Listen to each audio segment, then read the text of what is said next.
ዕለተ ሐሙስ ሐምሌ 30 2018 ዓ.ም ቀን ላይ እንገኛለን። ሰላም ጤና ይስጥልን ክቡራትና ክቡራን ቤተሰቦቻችን ከኢትዮስ ሚዲያ ዝግጅት ክፍል የሰዓቱን ሰበር ዜናዎች ይዘን ቀርበናል። በቅድሚያም አርዕስተ ዜና።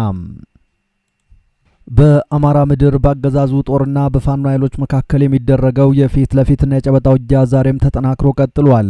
በጎጃም ቀጠና የሚንቀሳቀሰው የ75ኛ ክፍለ ጦር ከፍተኛ የጦር አዛዥ መገደሉም ተነግሯል። በአፋብን 206ኛ ኮር 24ኛ ክፍለ ጦር አይበገሬው የደባይ ጮቄ ሻለቃም አዛዡን መደምሰሱንና ሰራዊቱን መበታተኑን ይፋ አድርጓል። በአምስት አቅጣጫ በመንቀሳቀስ ወደ ቀጠናው የዘለቀው ያገዛዙ ኃይል ክፉኛ መመታቱም ይፋ ተደርጓል። በሌላ በኩል በጎንደር ግንባር በወገራ ወረዳ ሰንበትየና ጉንትር አቦ አካባቢዎች ተንቀሳቅሶ የነበረው ያገዛዙ ኃይልም ድባቅ መመታቱ ተነግሯል። በአፋብን ጎንደር ጠቅላይ ግዛት በላይ እዝ ዳግማዊ ቴዎድሮስ ኮር ስር የሚንቀሳቀሰው የጎንደር የበጋሻው ክፍለ ጦር ወደ ቀጠናው ዘልቆ የገባውን ያገዛዙ ኃይል ፊት ለፊት ገጥሞ ድል ማድረጉን ይፋ አድርጓል። ዝርዝር መረጃውም ደርሶናል፣ የምትሰሙት ይሆናል። ኦህዴድ ብልጽግና በአዲስ አበባ ጉዳይ በድብቅ ጉቦና መደለያ ጭምር ማቅረቡ ተሰማ።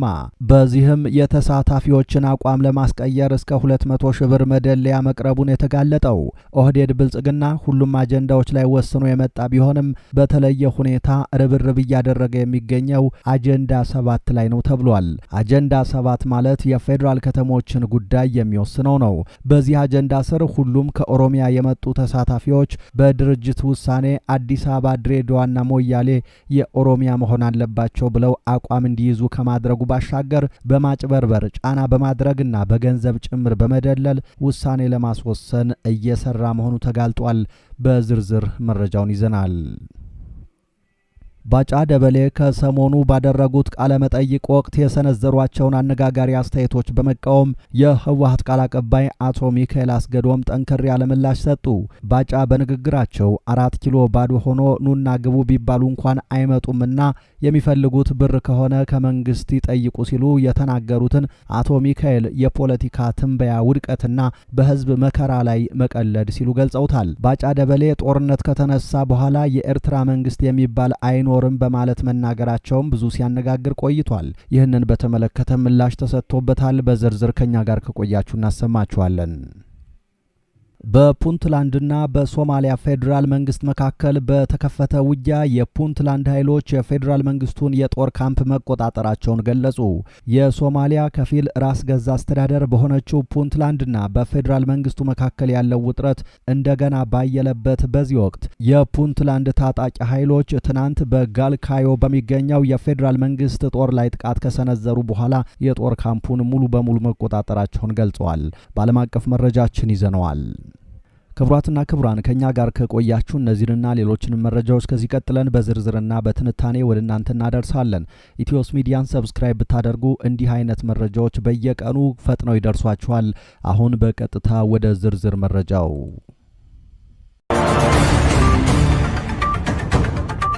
በአማራ ምድር ባገዛዙ ጦርና በፋኖ ኃይሎች መካከል የሚደረገው የፊት ለፊትና የጨበጣ ውጊያ ዛሬም ተጠናክሮ ቀጥሏል። በጎጃም ቀጠና የሚንቀሳቀሰው ያገዛዙ 75ኛ ክፍለ ጦር ከፍተኛ የጦር አዛዥም በፋኖ መደምሰሱ ተነግሯል። በአፋብን 206ኛ ኮር 24ኛ ክፍለ ጦር አይበገሬው ደባይ ጮቄ ሻለቃ ወደ ቀጠናው ዘልቆ የገባውን ያገዛዙን 75ኛ ክፍለ ጦር ከፍተኛ የጦር አዛዥና ሰራዊቱን በመደምሰስ አኩሪ ጀብድ መፈጸሙን ይፋ አድርጓል።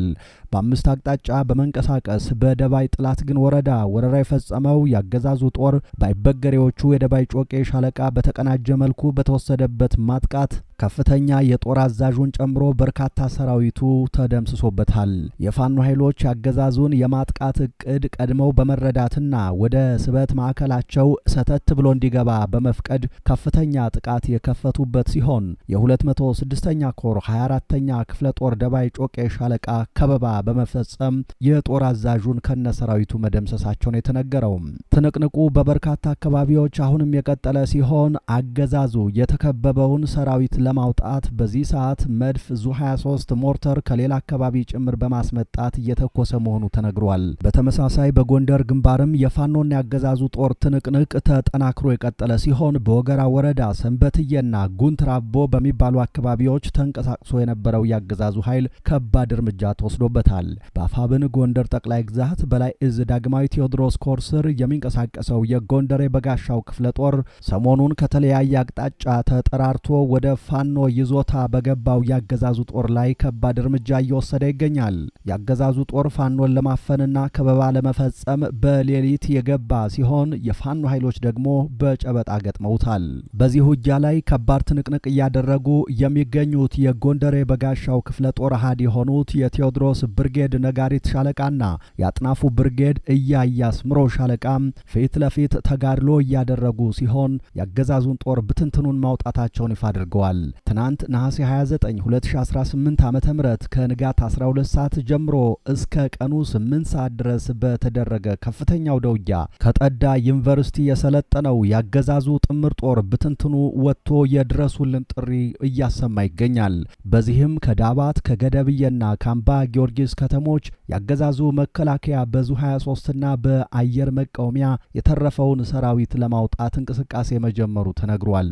በአውደ ውጊያው ከ11 በላይ የጥምር ጦሩ አባላት ሲገደሉ ከ8 በላይ የሚሆኑት ደግሞ ከባድ ቁስለኛ ሆነዋል ሲል መረጃውን ያደረሰን የአፋብን ጎንደር ጠቅላይ ግዛት በላይ ዘለቀ እዝ ህዝብ ግንኙነት መምሪያ ነው።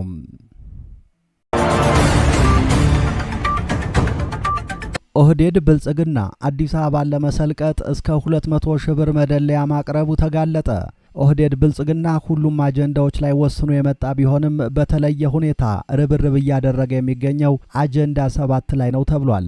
አጀንዳ 7 ማለት የፌዴራል ከተሞችን ለመወሰን የቀረበው አጀንዳ ነው። በዚህ አጀንዳ ስር ሁሉም ከኦሮሚያ የመጡ ተሳታፊዎች በድርጅት ውሳኔ አዲስ አበባ፣ ድሬዳዋና ሞያሌ የኦሮሚያ መሆን አለባቸው ብለው አቋም እንዲይዙ ከማድረጉ ባሻገር በማጭበርበር ጫና በማድረግና በገንዘብ ጭምር በመደለል ውሳኔ ለማስወሰን እየሰሩ ነው። አይን ባወጣ መንገድ የኦሮሞ ብልጽግና ባለስልጣናትና ተሳታፊዎች የተለያዩ የማጭበርበሪያ መንገዶችን በመከተል አዲስ አበባ የኦሮሚያ መሆን አለባት የሚል አቋም አራምደዋል። ትናንት ኮሚሽኑ በሰጠው መግለጫ የመንግስት ባለስልጣናት ጫናን ለማመን ተገዷል። በተለይ ተሳታፊዎች ስብሰባ ረግጠው ከወጡ በኋላ ከመወያያ አዳራሽ ግቢ ውጪ የፌዴራልና የጸጥታ ኃይሎችን ተጠቅሞ ተሳታፊዎችን ነጥሎ የማውራትና የማስፈራራት ተግባራትን አጠናክሮ ቀጥሏል። ከዚህ በተጨማሪ በገንዘብና በጥቅማ ጥቅም በመደለል ተሳታፊዎች አቋም እንዲቀይሩ ጥረት እየተደረገ መሆኑን የተጋለጠው ለቤተሰቦችህ ጭምር አበል ይከፈላል ከሚለው ጀምሮ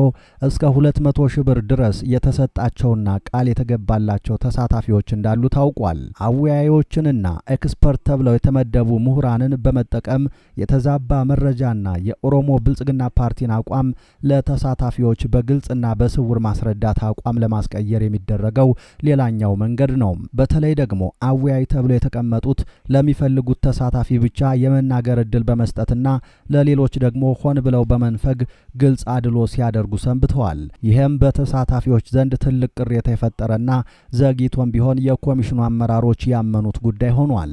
በአጠቃላይ የኦሮሞ ብልጽግና በርካታ የማጭበርበሪያ መንገዶችን በመጠቀም በማስፈራራትና በመደለል ጭምር ከተሞችን የኦሮሚያ ለማድረግና ውሳኔ ለማሳለፍ እየሰራ ይገኛል። ይህ መንገድ የቀጣይ ግጭቶች መጀመሪያ እንጂ የግጭትም የችግርም መፍቻ ሊሆን አይችልም ተብሏል።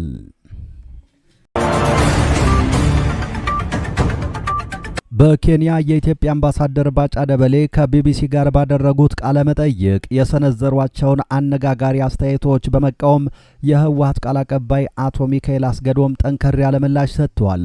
ባጫ ደበሌ በንግግራቸው 4 ኪሎ ባዶ ሆኖ ኑና ግቡ ቢባሉ እንኳን አይመጡም፣ እናም የሚፈልጉት ብር ከሆነ ከመንግስት ይጠይቁ ሲሉ የተናገሩትን አቶ ሚካኤል የፖለቲካ ትንበያ ውድቀትና በህዝብ መከራ ላይ መቀለድ ሲሉ ገልጸውታል።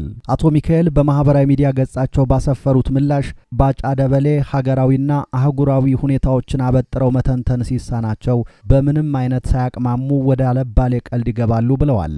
የህዝብን ህልውና ለማስጠበቅና መብቱን ለማስከበር ከባድ መስዋዕትነት እየከፈለ ላለ ኃይል ብር ከፈለጋችሁ ከመንግስት መንግስት ጠይቁ ብሎ ማፌዝ ጤናማ ካልሆነ አስተሳሰብ የወጣና ቅሌት የተሞላበት ትንበያ መሆኑንም አክለው ገልጸዋል። በአሁኑ ወቅት የኢትዮጵያ ሕዝብ በየቦታው እየረገፈና በከባድ ችግር ውስጥ በሚገኝበት ጊዜ ዘላቂ መፍትሄ ከመፈለግ ይልቅ በእንዲህ አይነት ቀሽም ቀልዶች መዘበት የጊዜውን ከባድነት አለመረዳት መሆኑን ያመለከቱት አቶ ሚካኤል መሬት ላይ ያለው እውነት ተቀይሮ አሁን እያፌዘች ያለች ምላስ መሸሸጊያ የምታጣበት ጊዜ ሩቅ እንዳልሆነ በማስገንዘብ ምላሻቸውን አጠናቀዋል።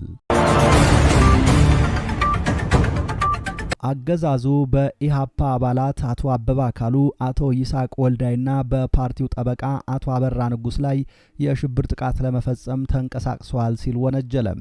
ተጠርጣሪዎች በከፍተኛ ፍርድ ቤት ልደታ ምድብ አንደኛ የጊዜ ቀጠሮ ችሎት ቀርበዋል። ያገዛዙ ፖሊስ ለፍርድ ቤት እንደገለጸው ተጠርጣሪዎች ከህወሓት ጽምዶና ከሌሎች ጸረ ሰላም ኃይሎች ጋር በመቀናጀት በአዲስ አበባ አባላትን በመመልመልና በማደራጀት የጸጥታ ኃይሎችን እንቅስቃሴ በመሰለል ለጽምዶ ቡድን መረጃ በማቀበል እንዲሁም የፖለቲካ የወታደራዊና የሚዲያ ፕሮፓጋንዳ ክንፎችን በማደራጀት ህገ መንግስታዊ ስርዓቱን በኃይል ለመናድ ሲንቀሳቀሱ ነበር ሲል የተለመደ ክሱንና ውንጀላውን አሰምቷል። በተጨማሪም ያገዛዙ አገልጋይ ፖሊስ ተጠርጣሪዎቹ ያላቸውን እነዚህን የሰላማዊ የፖለቲካ ታጋዮችን የብሔርና የሃይማኖት ግጭት ለመፍጠር በማሰብ በውጭ ሀገር በሚገኙ መገናኛ ብዙሃን የሐሰት ፕሮፓጋንዳ አሰራጭተውብኛል በማለት ወንጅሏቸዋል። ተጠርጣሪዎች በበኩላቸው ሁሉንም ውንጀላ በመካድ በሰላማዊ የፖለቲካ ትግል እናምናለን፣ መንግስትን በኃይል የመገልበጥ ዓላማ የለንም ብለዋል። አቶ አበበ መንግስት እንዲስተካከል የሚጥሩ መሆናቸውን ለፍርድ ቤቱ ተናግረዋል። ሀገር አለኝ፣ ልጆች አሉኝ፣ በሰላማዊ ትግል ነው የማምነው ብለዋል። ችሎቱ ለፖሊስ ግለሰቦቹን በሽብርተኝነት የጠረጠረበትን በመገናኛ ብዙሃን የተላለፉ መልእክቶች የሽብር ክስ እንደሚያቋቁም ለመረዳት እናም በዋስትናው ጉዳይ ላይ ብይን ለመስጠት ተጨማሪ መረጃ ማግኘት እንደሚያስፈልገው ገልጿል። በዚህም መሰረት ያገዛዙ ፖሊስ ተጠርጣሪዎቹ በመገናኛ ብዙሃን አድርገውታል የተባለውን ንግግር በማስረጃነት ይዞ ለዛሬ ሐምሌ 30 2018 እንዲቀርብ አዟል። ማስረጃዎቹን መርምሮ በዋስትና ጥያቄው ላይ ውሳኔ ለመስጠት ለአርብ ነሐሴ 1 ጠዋት ተለዋጭ ቀጠሮ ሰጥቷል።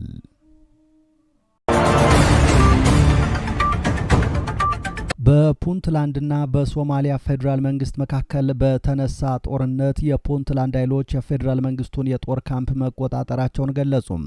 የሶማሊያ ከፊል ራስ ገዝ አስተዳደር በሆነችው ፑንትላንድና በፌዴራል መንግስቱ መካከል ያለው ውጥረት እንደገና ባየለበት በዚህ ወቅት የፑንትላንድ ታጣቂ ኃይሎች ትናንት በጋልካዮ በሚገኘው የፌዴራል መንግስት ጦር ላይ ጥቃት ከሰነዘሩ በኋላ በቦሳሶ የሚገኘውን የፌዴራል መንግስቱን የጦር ካምፕ መቆጣጠራቸውን ገልጸዋል። የፑንትላንድ ፕሬዝዳንት ሳይዲ አብዱላሂ በክልሉ መዲና ጋሮዌ በሰጡት ጋዜጣዊ መግለጫ በጋልካዮ የተካሄደው ጥቃት በፑንትላንድ መንግስት ላይ ተቃውሞ በሚያነሱ አካላት ላይ ግልጽ መልእክት ለማስተላለፍ ታስቦ የተካሄደ የታቀደ የደህንነት እርምጃ ነው ብለዋል። ትናንት የተካሄደው ይህ ጦርነት በከባድ መሳሪያዎች የታገዘ የተኩስ ልውውጥ የተደረገበት ሲሆን ሲቪሎችን ያፈናቀለና የሰዎችን ህይወትም የጎዳ መሆኑ ተዘግቧል። በዚሁ ጦርነት የፑንትላንድ ኃይሎች ፒኤስኤፍ በመባል በሚታወቀው በፌዴራል መንግስቱ በተቋቋመው ታጣቂ ቡድን ተይዞ የነበረውን ቦሳሶ የሚገኘውን የጦር ካምፕ ሙሉ በሙሉ በቁጥጥር ስር መዋላቸው ታውቋል። ጋሮዌ ኦንላይን የተባለው የአካባቢው የዜና ምንጭ እንደዘገበው በጋልካዮ በተካሄደው እርምጃ 101 ተጠርጣሪዎች በቁጥጥር ስር ውለዋል፣ 60 የቆሰሉ ሰዎችም ተይዘዋል ብሏል። በተጨማሪም የጦር መሳሪያዎችን፣ ጥይቶችን፣ ወታደራዊ ተሽከርካሪዎችንና ሌሎች ቁሳቁሶችን መውሰዳቸውን ዛሬ ባወጡት መግለጫ ገልጸዋል። ከተያዙት ቁሳቁሶች መካከል የፖሊስ ደንብ ልብሶች፣ ካቴናዎች እንዲሁም የወታደር ጫማዎች የሚገኙበት ሲሆን ፑንትላንድ እነዚህ ቁሳቁሶች በቻይና መንግስት ለሶማሊያ ፖሊስ ኃይል ከተደረጉ እርዳታዎች የተገኙ ናቸው ብላለች። ክቡራትና ክቡራን ቤተሰቦቻችን ከኢትዮስ ሚዲያ ዝግጅት ክፍል ለዚህ ሰዓት ያዝናቸው አዳዲስ መረጃዎች እነዚህ ነበሩ። ከቆይታ በኋላ በሌሎች መረጃዎች ድጋሜ እንገናኛለን። እስከዛው በያላችሁበት ሰላም ጊዜ ተመኘን።